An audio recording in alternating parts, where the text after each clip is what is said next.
Welcome back to the Early Intellect Learning Channel. My name is Claire Thomas. I am an educator. I am an advocate for early learning and early childhood education. And I am also the founder of Early Intellect. We are an educational company here to empower families to get actively involved in their child's early education.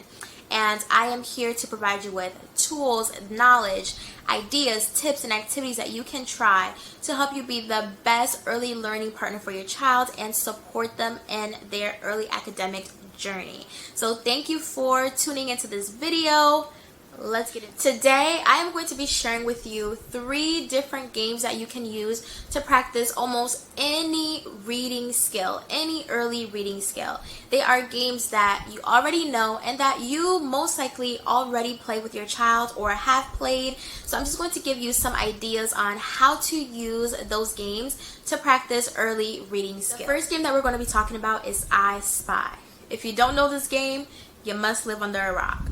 But just in case you really don't, when you are playing I Spy, it's about describing something and the other person is trying to figure out what it is based on your description. So for example, if you are trying to get them to guess car, you might say, I spy with my little eye something that is red. I spy with my little eye something that has wheels, something that is going fast, and they have to guess what it is, red car. And I love this game because it can be adapted to just about any early reading skill. So for example, if your child is working on rhymes, identifying rhyming words, you can say, I spy with my little eye something that rhymes with far. And they can look and see what rhymes with far. So it can be car, it could be star, depending on where they are. You just want to make sure that whatever word you say, there's actually something in their surrounding that rhymes with that word. If your child is working on counting syllables, you can say, I spy with my little eye something that has 3 syllables, something that has 2 syllables, and they have to find an object around the room, around wherever you are, that has those number of syllables.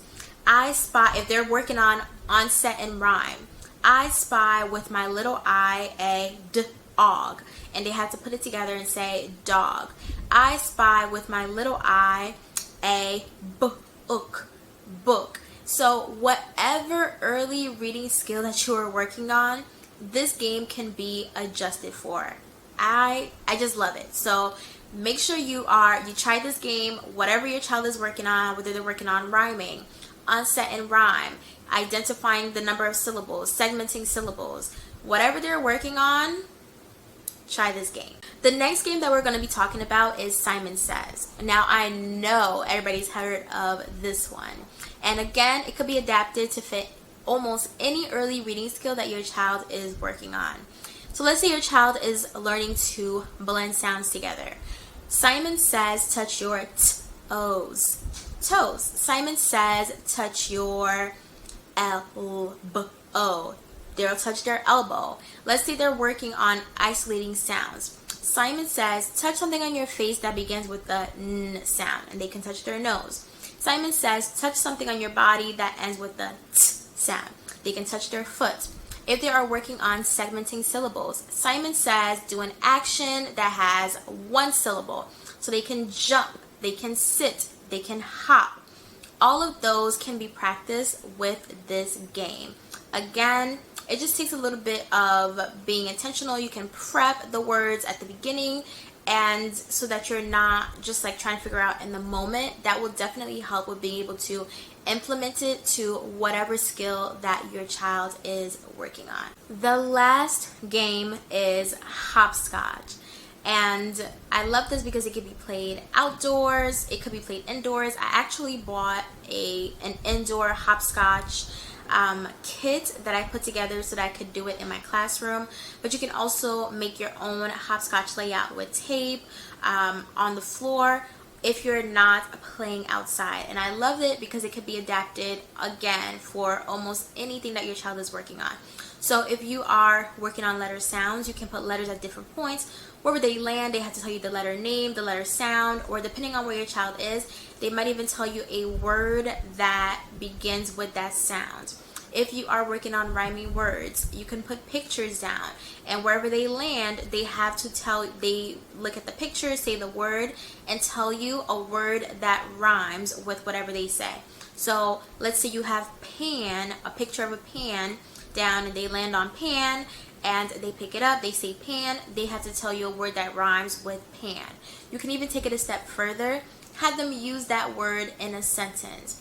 So those are all ways that you can use Hopscotch. If you are working on segmenting syllables, you can still use pictures. You put the pictures down, wherever they land, they pick it up, they say the word, and they have to tell you how many syllables.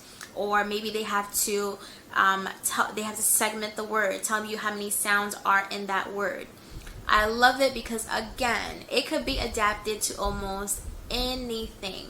Those 3 games are really my go-tos because they can be adapted for anything that I am working on, and I love that. And it's just a great way to add review into the mix. It's a great way to reinforce the skills that you have been working on in a fun, creative way that gets your child moving, that gets your child excited, and will keep your child engaged. So I hope that you will be incorporating them and that you will start to play a little bit as you are learning with your child. Thank you for tuning into this video. If you enjoyed it and found it beneficial, don't forget to give it a thumbs up. And again, if you are new here, click that subscribe button so that you can be alerted anytime I post something new. Happy teaching, and I will see you next time.